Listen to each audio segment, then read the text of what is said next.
The greatest disaster was, of course, Belfast.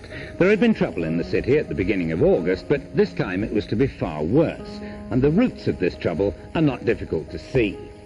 Of Belfast's 400,000 people, about 7 out of 10 are Protestant. Some streets in Belfast are exclusively occupied by either Protestant or Catholic families.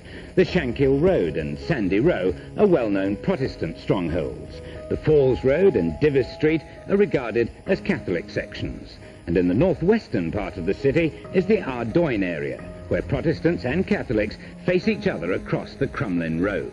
And it's in these areas that most of the week's violence took place. Well, by the night of Thursday, August the 14th, the barricades had been erected in Belfast, with militants on both sides spurred on by many factors, among them the news from Londonderry, Catholic fear of the B specials, Protestant anger at the speech by Mr. Lynch. The battle began at midnight.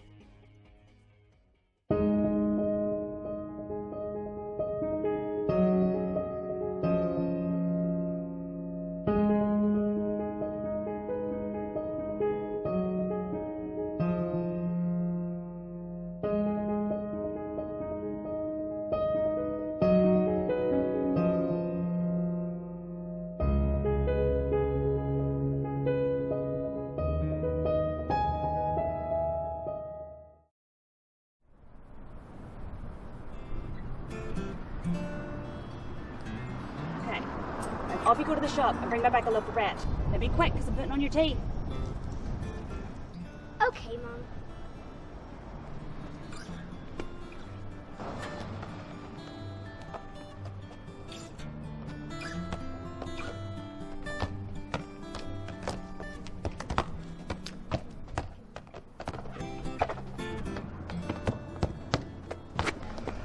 What have I told you?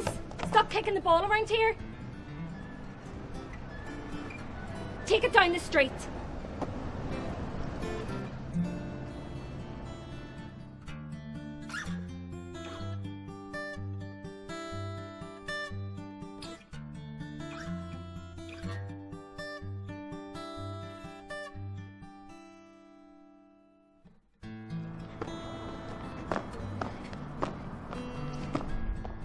Hi. Where are you going? The shop? Can I have a go on your skateboard? Okay, but just for a minute.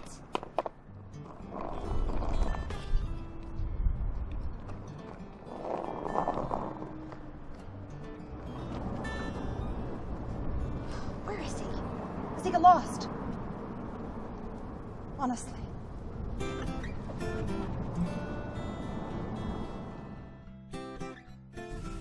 My name is Cecil Linehan. My husband and I started very early on living in Hollywood, and our 2 boys and our girl got places in the Hollywood State Nursery, and all children were mixed.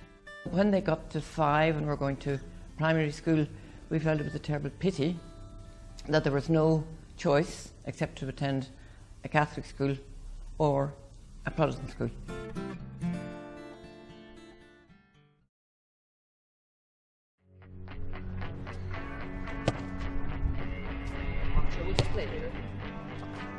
Who's that down there? He's on our side.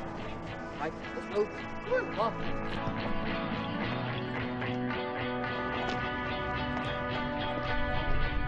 What are you doing here? Hi, what are you doing? What do you mean? Go back to your own side. Fight! Fight, fight, fight, fight, fight, fight, fight, fight, fight. Is he fighting again? I am going to kill him.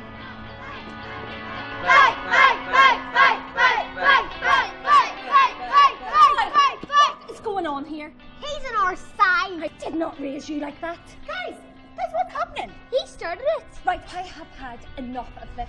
I can't put up with this anymore. I don't want them growing up the way we did with those divides. It's time for a change.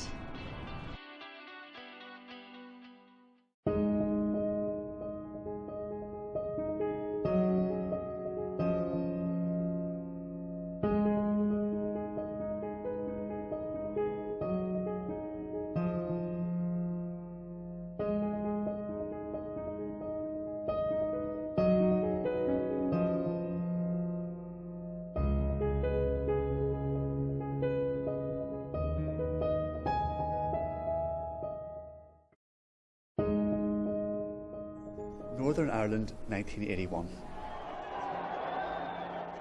Amidst the backdrop of inflamed sectarian troubles in Northern Ireland and Republican hunger strikes in the Maze prison,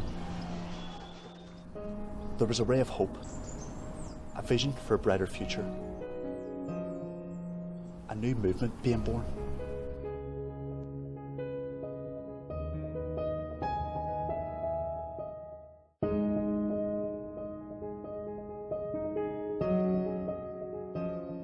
We felt that there must be other people out there doing the same thing, and to cut a long story short, I got replies from all over the place, from Newtownards, from Bangor, from Belfast, from Ballymena, and realised there was a huge sort of a groundswell of opinion below this concept of what we were doing.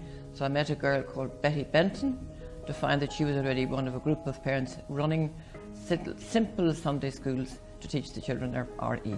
And that is the way it progressed. And then out of the blue in 1973, the Catholic bishop made an announcement from the churches, the Catholic churches in Holywood, Newtownards and Bangor, that Catholic children not in Catholic schools, they would not be confirmed.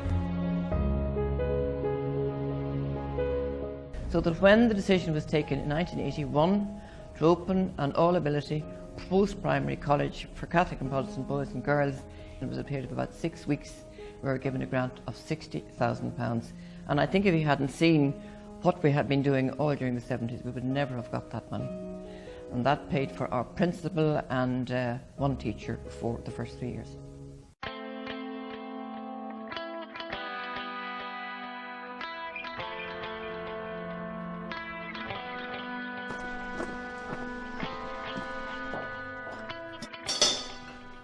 What's there? Hi, love, how are you? Good, how's yourself? Oh, you know, same old, same old. Good. Do I hear the kettle has boiled? You do, you know we do well. How you doing? Good. So it's all very exciting today. How did it go on? You forgot something at home? Cheers. Is it a sure one here? Yeah, Yeah, it should be. Okay. Oh, I am parched, thank you. Of course. Brilliant, thank you. Well, I know what your biz is. Well, just in time. Just in time for tea. Must have smelled it. You're right, I did. You did not get those keys from me. George is expecting you. There's 30 tables and chairs. They're a bit dusty, but unused. Right. They'll do well. You can borrow my van. Alright, well, I'll get on.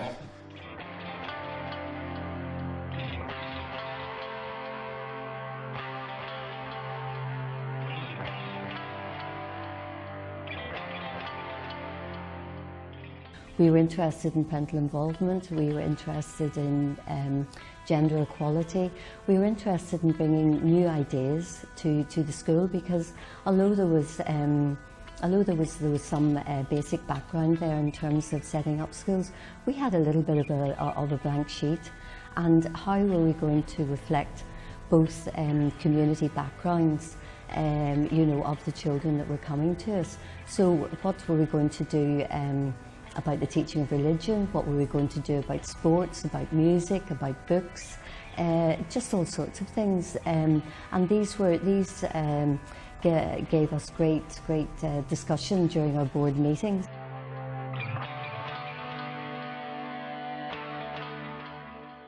What strikes me is that teachers who came along to teach in Hazelwood were risking not just their own career potential, but they're also their pension. And so I have the greatest respect then and now for teachers who, in a sense, took a leap into the dark, a leap into the unknown, an act of faith, because they too cared about and wanted to contribute to integrated education.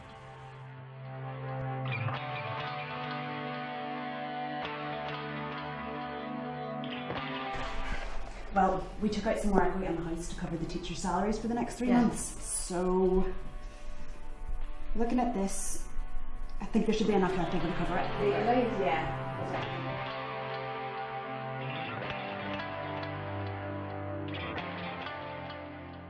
Well, actually, I did want to ask about the schedule, cleaning, cooking. Okay. That is a wee bit more complicated. At this stage, what I need is for everyone, including the other parents around here today, to let me know what their schedules are when they're free. Obviously everyone has their own jobs, so we just need to work out when people are free what they're willing to do, whether it be teach, cook or clean. One day you might be cooking, the next day you might be teaching, or 1 hour you might be doing one thing and the next hour you might be doing the other. Once I have what everyone's availability is, I'll try and put together a basic rota, and then if swaps need to happen, then we'll do that in-house. Yeah, that's grand. Yeah, so I can say meeting adjourned. Yeah. Meeting adjourned then, let's leave it at that. Great.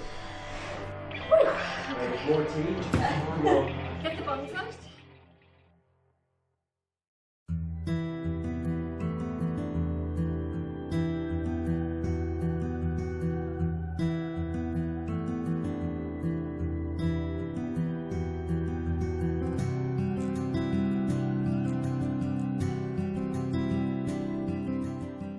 The 1st of September 1981. 28 children made headlines across the world as we open our doors to Ardna Valley Scout Hut, Northern Ireland's first integrated school.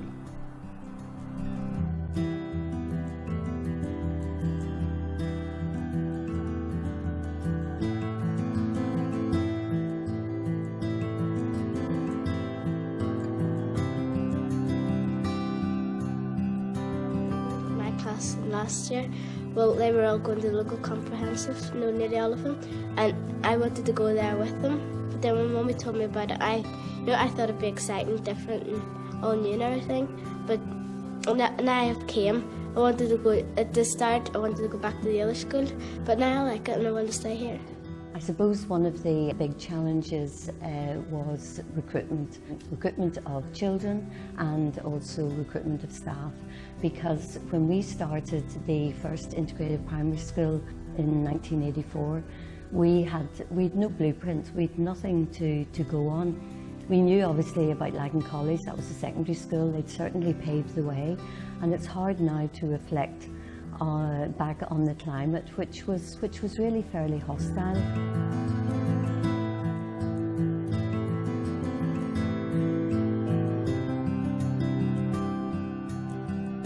Mummy just told me about it, and I just thought, nah, I don't really want to go to that place. I wanted to go to this other school called St Patrick's in Lisburn, and Mummy wouldn't let me go to that, although all my friends were going to that school. And then I went to Lagan College. The first few days I thought it was no good, and then about 2 weeks later I thought it was all right. And now I've made an awful lot of friends, and it's very good.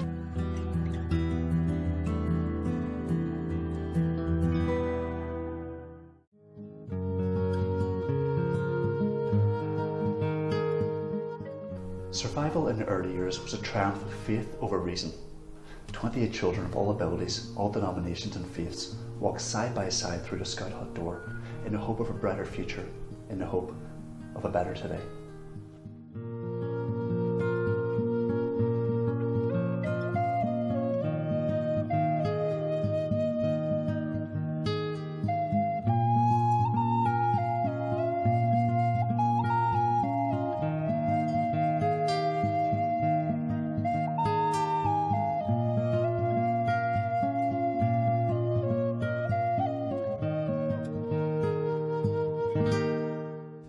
I've been associated with the Hazelwood schools, that's both primary and secondary, since their establishment in 1985. My wife and I lived then and still live in North Belfast, so when the opportunity came along to start what was then the first primary school, it was too good an opportunity to miss.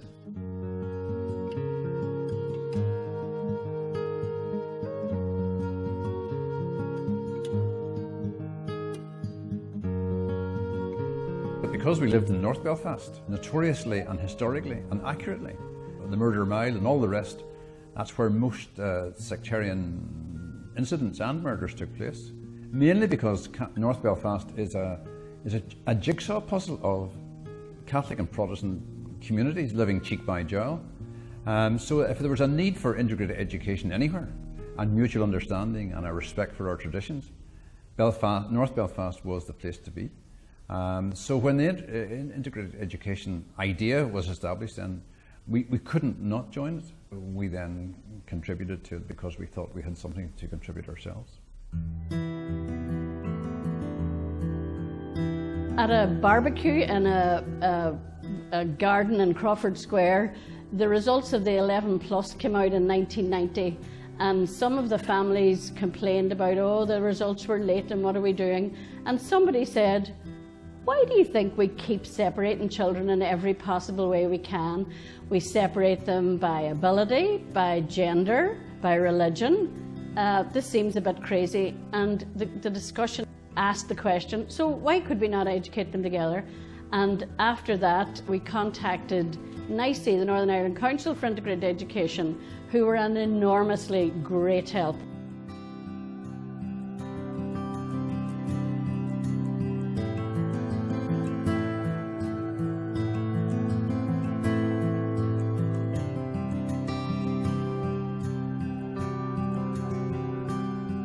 When we were in the school and in the Lagan College situation, it was just the anxiety of constantly going to run out of money. The school just grew, absolutely. We'd 28 the first year, 56 the second year, about 128 the third year. We were looking everywhere to get more mobiles, to put them down on the site where we were, and we just, at one stage, we were just running straight out of money because we were spending about 20,000 a month, and we could see that by the end of March we were just going to be broke.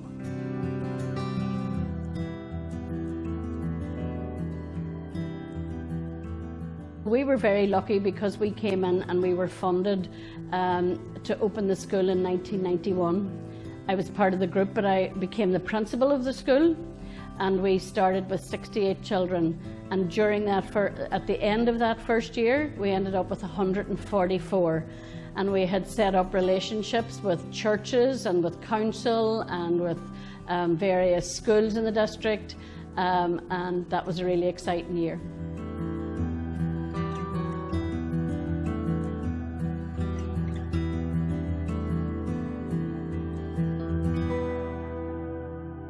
But I think one of the most kind of poignant stories that I was ever connected to the school, it was in the course of the first year where a child, an 8-year-old child, the mother told this story that her daughter had come home and said, well, how do you like your new school?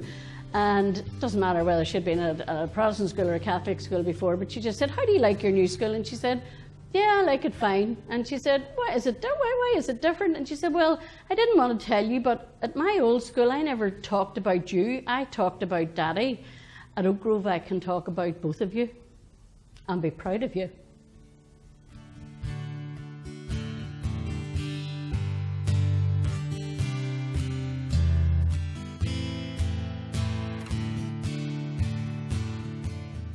My late daughter, Danielle, who went to Hazelwood as labelled by the system as a failure, graduated at the University of Glasgow with a first-class honours in languages. In fact, Danielle said it was actually 3 first-class languages honours because she had to get a first in all her languages, French, Spanish and Catalan, before she was awarded the first-class honours.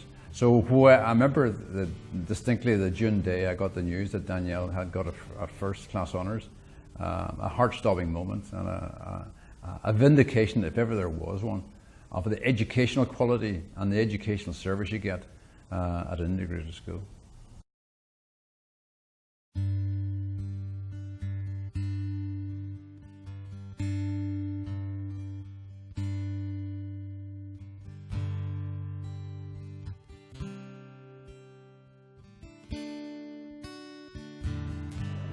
As political tensions raged on, the movement gained momentum.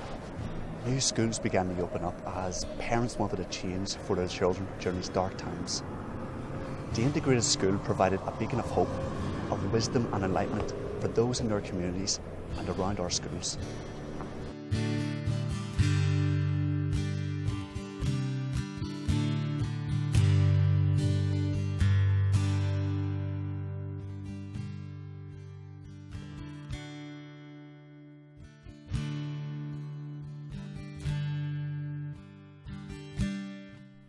In 1994 saw the first IRA and Loyalist ceasefires, and in 1998 the Good Friday Agreement was signed and the Northern Ireland Assembly was established.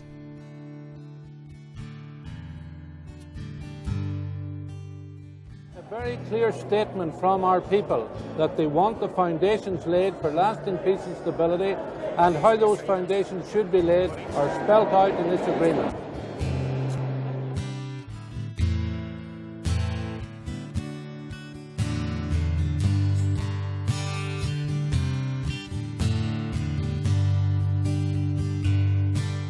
even now, this will not work unless in your will and in your mind you make it work. 1998 was also the year when 5 schools decided to become integrated. Bangor Central, Fort Hill, Kirkcudbright, Kilbrony and the Priory.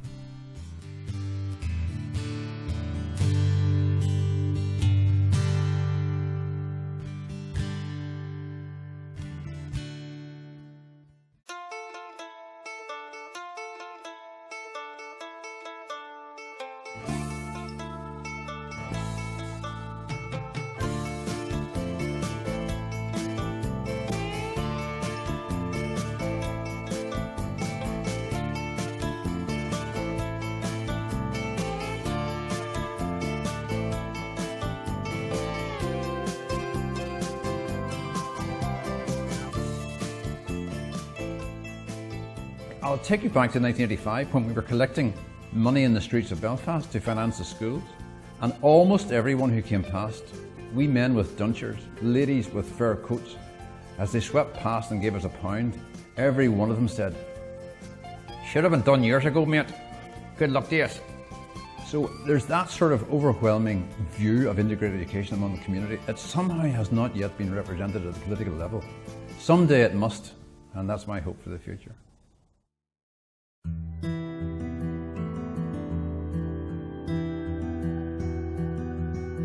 The majority of our children are still educated in a school which reflects largely one religious or cultural tradition. There are currently 65 integrated schools, 23 of these transformed to become integrated. Parents, teachers, pupils, school governors and anyone else who cares can and do influence schools to become integrated. We need your help to continue our story.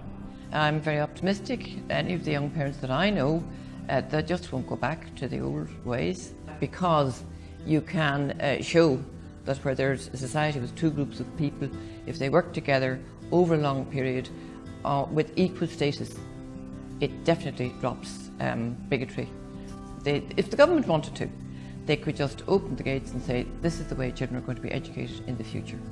The political will isn't there, never has been there, and that's what should be done. Integrated education, whatever that may be called, as the default position for educating our children for the future, just to have a more inclusive society.